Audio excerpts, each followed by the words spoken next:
Yes, sir. Another rousing episode of Urban Politics. I want to thank you, ladies and gentlemen, for joining me wherever this is finding you at. You know what I'm saying? Whatever day you're checking this out, you are now kicking it with your boy, Fizz Ed Music. This is Urban Politics. Thank you for getting up with Urban Politics. Let's go ahead and get right into it like a car and drive, because I don't want to eat up too much of your time. A lot of little stuff that then went on in the news this week. So let's go ahead and talk about some of it. Number one, a lot of stuff they're getting rid of. A lot of people feel a lot of different ways about it, including our president. A lot of this stuff he wants to hold on to. They're getting rid of, number one, Mississippi gets rid of the Confederate emblem on their flag. That's good. That's a long time been coming. I mean, come on. I mean, how long are they going to be doing that? You know what I'm saying? The Confederate flag, it's been banned in a lot of places. Mississippi, I'm not going to lie, I'm surprised that even to this day that they're banning it, but that's definitely a step in the right direction. So that's good they're doing that. They're getting rid of Aunt Jemima. Yeah, we all knew she was racist, but you know what I'm saying? The syrup's delicious. So we've been eating it, and that's a joke. No, you know, Aunt Jemima and Uncle Ben getting rid of him too. Here's the interesting thing about those racist tropes. They've been around forever. You see them every day. But I'm sure, just like me, most black people are totally oblivious to it. I mean, it's just kind of like, some of you kind of like, you know, it's there. It's racist. Yeah. And then they were showing in a documentary I was seeing how through the years, Aunt Jemima and Uncle Ben's has gotten less and less racist. You know, like some of the verbiage they would use was stuff that would try and make fun of like African, you know, or slave dialect, stuff like that. You know, we's be eating pancakes and stuff like that. So they got away from that because that was extremely racist, and then just had the racist caricature of a sister or a brother. So it is what it is. You know what I'm saying? All that's wrapped in America, and unfortunately, it is baked in the cake with this country. And I think a lot of black people and people of color kind of expect it almost. You know, racism is as American as apple pie. So, you know what I'm saying? It's so American that it's baked in the cake and we don't even look twice at it sometimes. So, there's that. But, you know, they're getting rid of it. And like I said, that all these are just bricks in the wall towards getting rid of white supremacy and racism. None of this means that we're in a post-racial society or even, you know, moving. Well, we're moving a little quicker in that direction, it seems.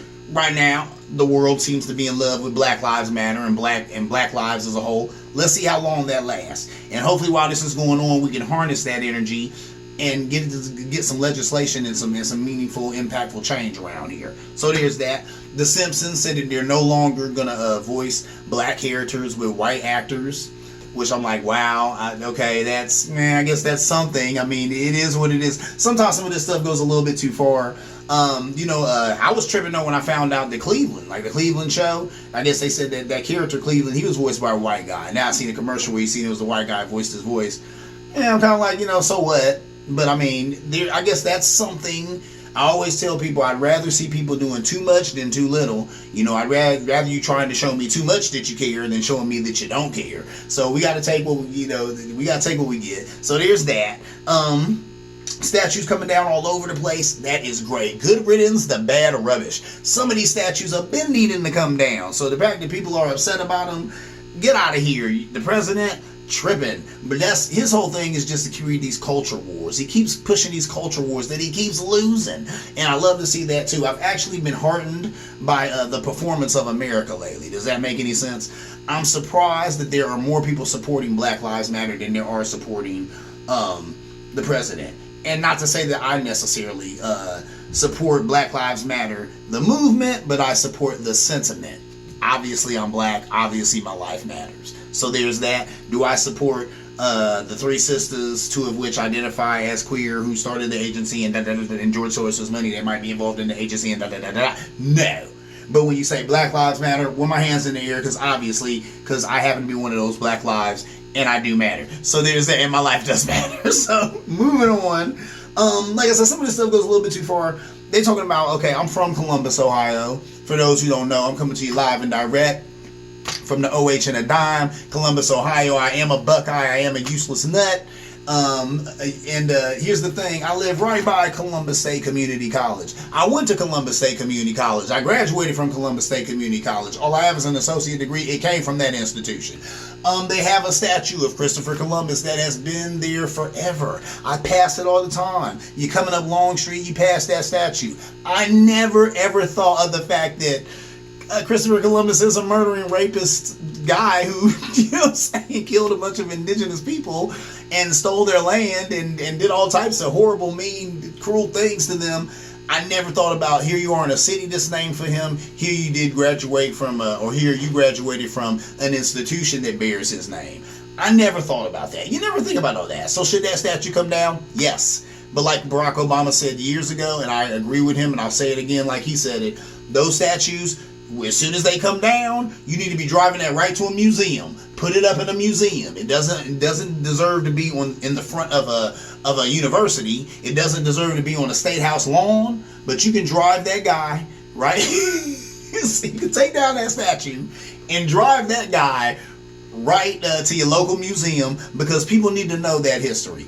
You know, because if we don't study our history, we are doomed to repeat it. Hear me again. If we do not study our history, we are doomed to repeat it. That's what's going on right now. We don't study our history. You look at some of these other places like Germany and stuff who talk about, you know, like the Nazis and Hitler and all that stuff. Some of these other places who study their history and make sure that the kids know about it, they don't go through it again. Here we are in America. We go through it time and time again because we shy away from it. A lot of us are afraid of this. But we got to talk about it. These tough conversations need to be had, because when we do not study our history, we are doomed to repeat it. So that's what's up with that. They talking about changing the name of Columbus, Ohio to Flavortown. Flavortown, Ohio. I guess because Guy Fieri, that's the guy he's on the Cooking Network or whatever. You know what I'm saying? No disrespect to that man or whatever, his show. People dig the show. But I'm like, I really am not, I'm not looking forward to running around telling people that I'm from Flavortown, Ohio. I'm from Columbus, Ohio. They need to come up with a better name than Flavortown. That's all I'm saying. And once again, I think that's going a little too far. Come on. I mean, but then I don't know. I guess people were like, hey man, you can't be a lightweight progressive. If you're going to be a progressive, you got to progress all the way, bruh. I don't know. Once again, if you want to give me a little of that pushback, feel free to push back, because I don't know about that one. Flavortown, I'm kind of like, just leave Columbus, Ohio alone. Probably because I'm 44 and I done grown up with Columbus, OH, and a dime. Anyway, moving on. Let's talk sports. I never talk sports. I really don't get into sports. Those of you who know me, my sports is politics. That's why this is urban politics and not urban sports. But a lot of times I do end up watching sports or being interested in things that are going on in the sports arena, because a lot of times it ends up being social commentary. So, I was tripping off the fact that Trump mad at Roger Goodell for supporting Black Lives Matter. Well, come on. Why do you think Roger Goodell supports Black Lives Matter? Well, he needs black players. He would not have an organization or any of the gazillions of dollars that organization has without the young black men who play the game. There is no football if these brothers just decide to stay home. There it is. You're done. So, of course, he supports Black Lives Matter. At some point, he had to come around. Everybody who props him up and makes it to where he can roll around and be richer than God, they're black. So he gonna have to support Black Lives Matter, ain't he? Okay, that's what's up. So anyway, another thing is black viewers. Come on, man, who's doing more consuming than us? Nobody. Let me tell you, I don't get into sports, but some of my boys, they live and die for it. You know, they're all about it. How many brothers you know come in mad that their team lost the next day at work? You know, I got boys who, if the Buckeyes take a L, they feel like they lost something. I'm like, dude, did you have any money on this? Nah, but you know I'm a Bucks fan. What? I don't understand that.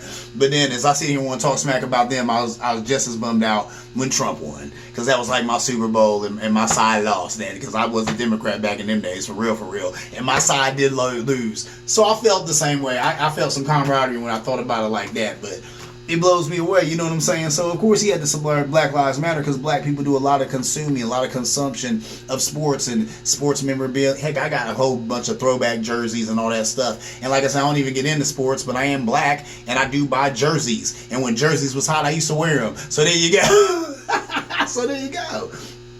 We're supporting these institutions. So, you know what I'm saying? it's something. Then he was saying that he encouraged teams to sign Colin Kaepernick. There it is. There it is, man. Hats off to Colin Kaepernick. Here's a brother who got up in the NFL, took a knee to draw attention, you know what I'm saying, to black men being persecuted and unduly killed, and murdered by the police. A lot of people were saying that, yeah, they should let him play. And I was like, so is it about him playing, or is it about him, drawing attention to brothers getting killed by the police? Because I didn't think it was about him playing. I thought it was about the latter. But here it is. He's come full circle. Now he got both. Now you have the guy who's basically the president of the NFL saying that, no, give this guy a chance. I encourage other teams to sign him. He said that they should have listened to players before. Players will be allowed to protest. He's got to do all these things. He could sit there and tell players they can't protest. He could do that. And then he could not have a franchise. He could not have an organization anymore. That'd be it.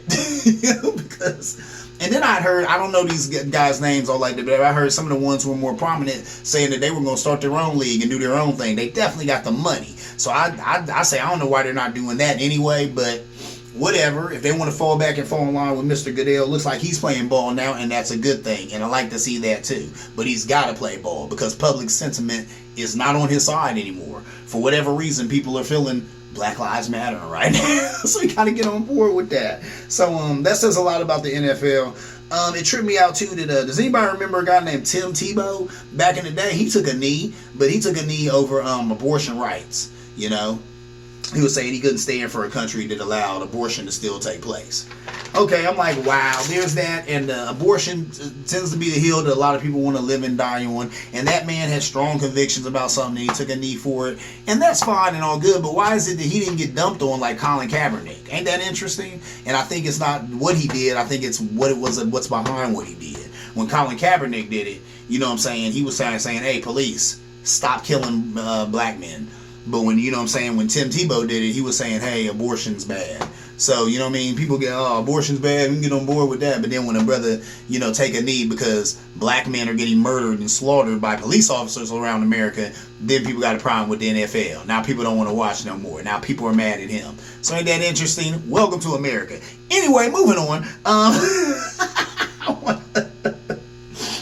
I want to talk about the NBA. I was reading some things about the NBA that was troubling to me, and I wonder if NBA players are troubled by this too. They were saying that they will track players. I guess these guys are, million, bazillion dollar athletes, so they want to make sure that this guy ain't over here having dinner with some chick or doing whatever, and he done rubbed up on her and got some COVID, and now he done brought it, to all these other million, gazillion, billion dollar athletes that you have. So there's that. They said they'll be tracking players. They said there's going to be a hotline that people can call. So if they see such and such player out at a club or at a bar, anywhere he's not supposed to be before this game, they can call this hotline and anonymously drop a tip. Basically, dropping a dime on this guy about his whereabouts. I was like, wow. Then I don't know if this is true or not, because this sounds kind of science fiction-y to me, but oh well, whatever. They were saying something about they want to put a tracker in a ring that they'll give these guys, a ring that they'll wear, and they'll be able to track their every move. I don't know about that.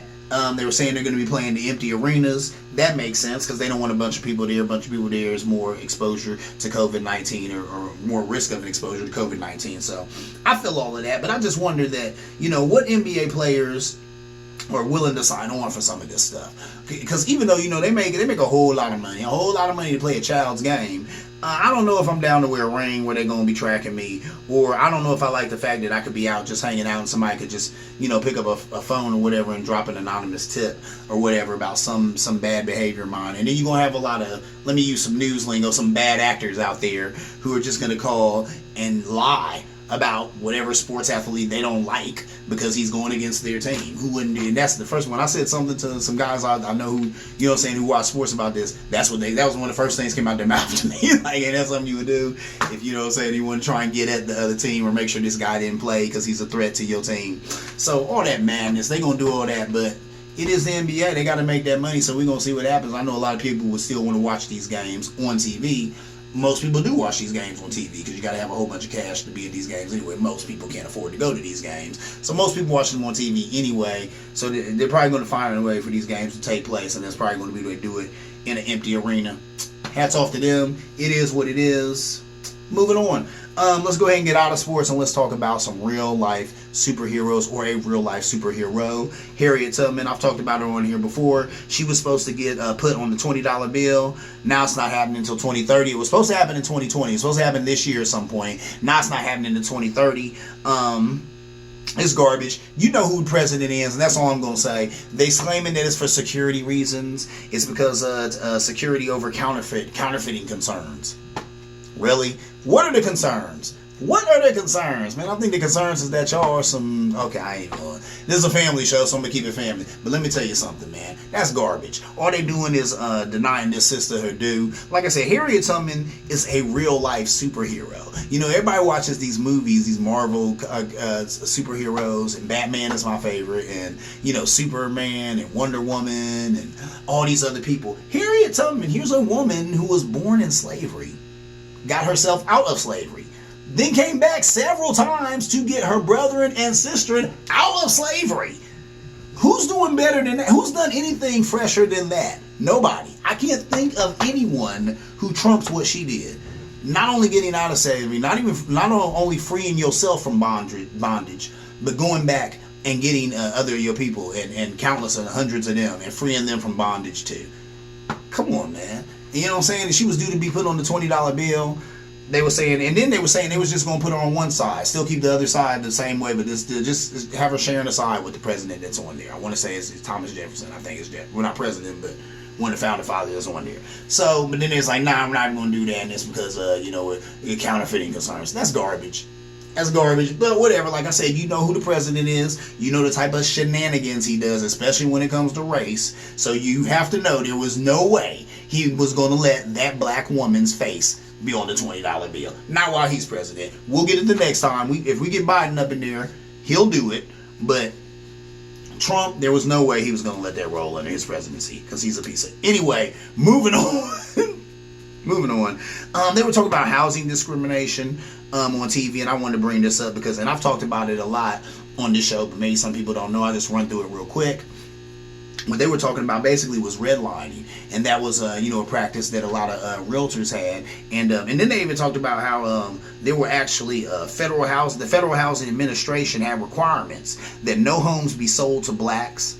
They had clauses in there saying that they would never have you couldn't have any black renters or any black lessees. So a lot of these suburban homes and stuff that you see, they were saying that back in the day they wanted to build all these homes in the suburbs. But the only way you could do it, you had to get a big old loan from a bank. So for them to get these loans from these banks, these were federally insured loans, because whenever you get money from a bank, you're getting federal funds. That's why it's you know, covered by the FDIC. You know what I'm saying? That's the federal government. But for them to get these loans, they had to have clauses in there that said that they would not sell a home to a black family, and that they would not rent to a black family or lease to a black family. So think about that.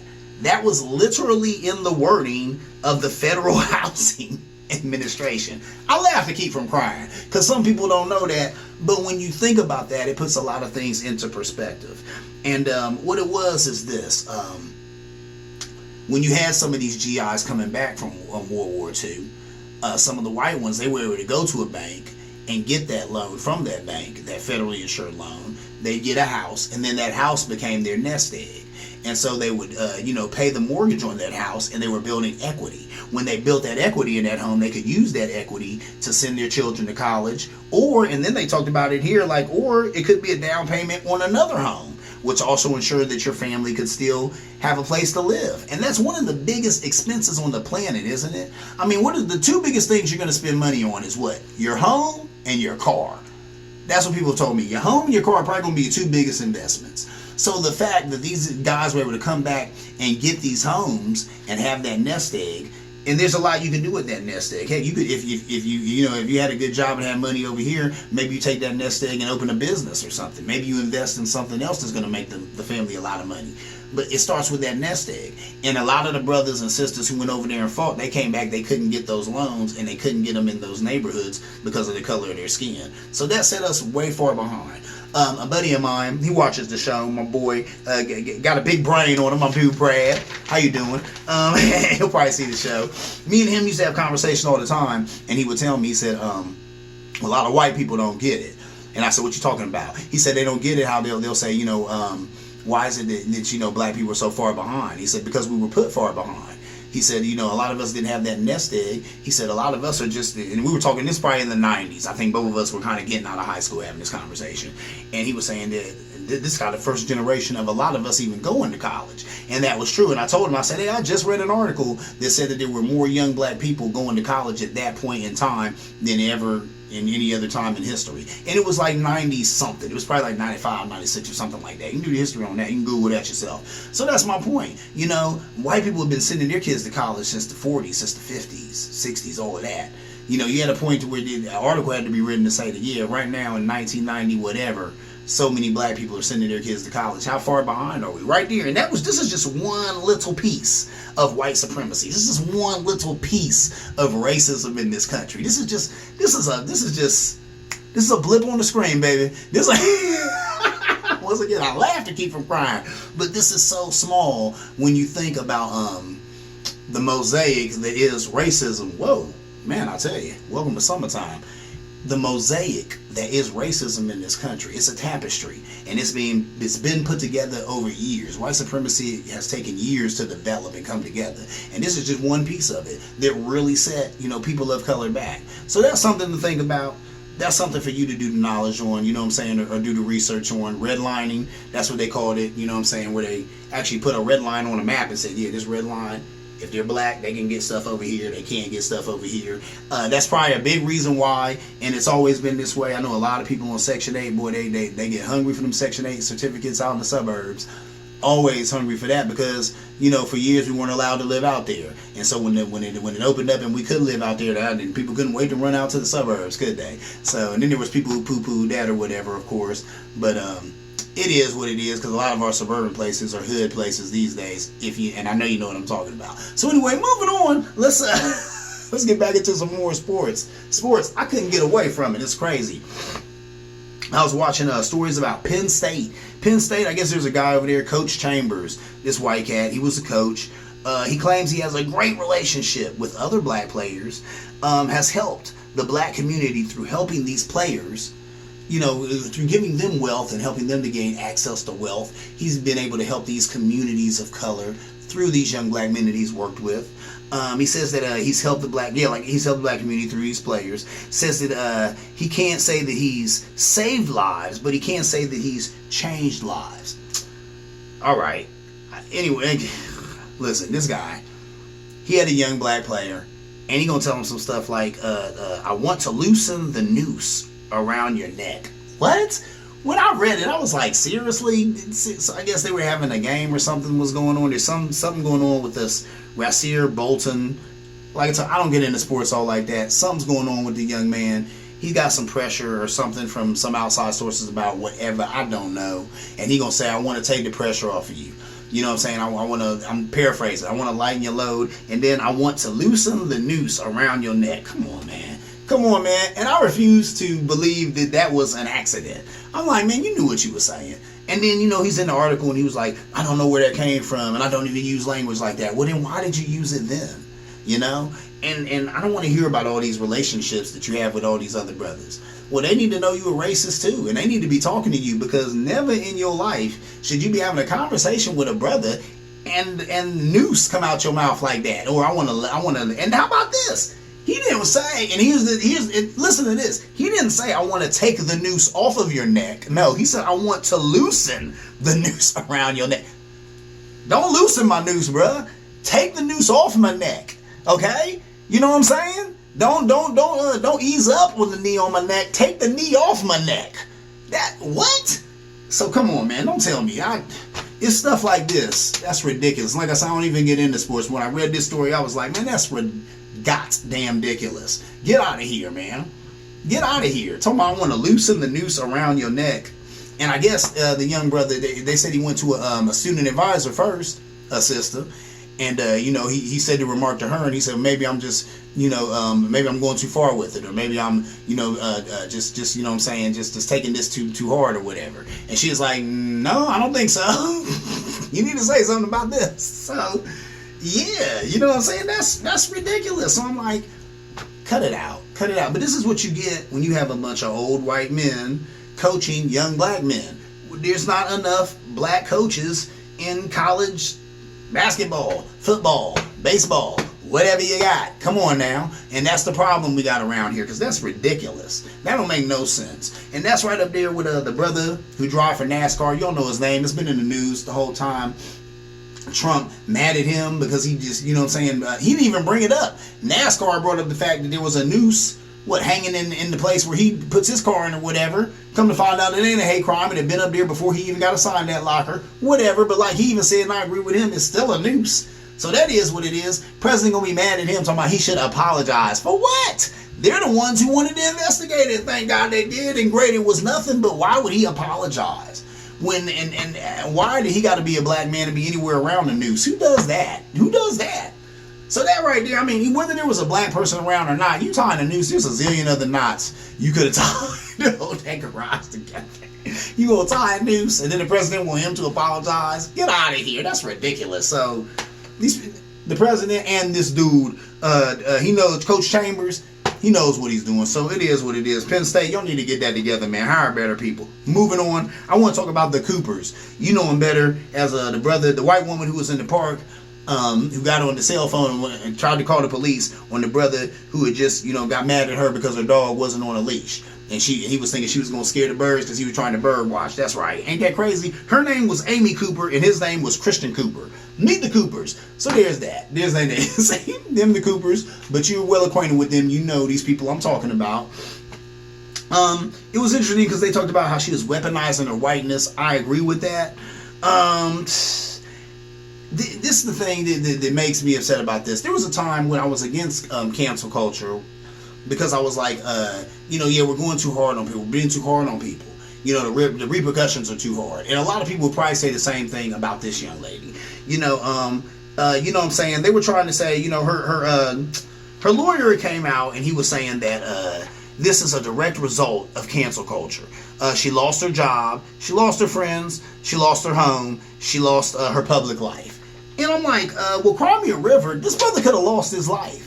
And I say that, and there's a lot of white people or a lot of people out there, period, who probably rolling their eyes at me. But don't roll your eyes, because that's real. Because had there been no camera phone, and cameras were just used the way they used to be used back in the day, just for people to make a phone call, she'd have made that phone call, the police would have shown up, he'd have been shot dead, and no of us would have ever even heard about it. It might not have even made the news.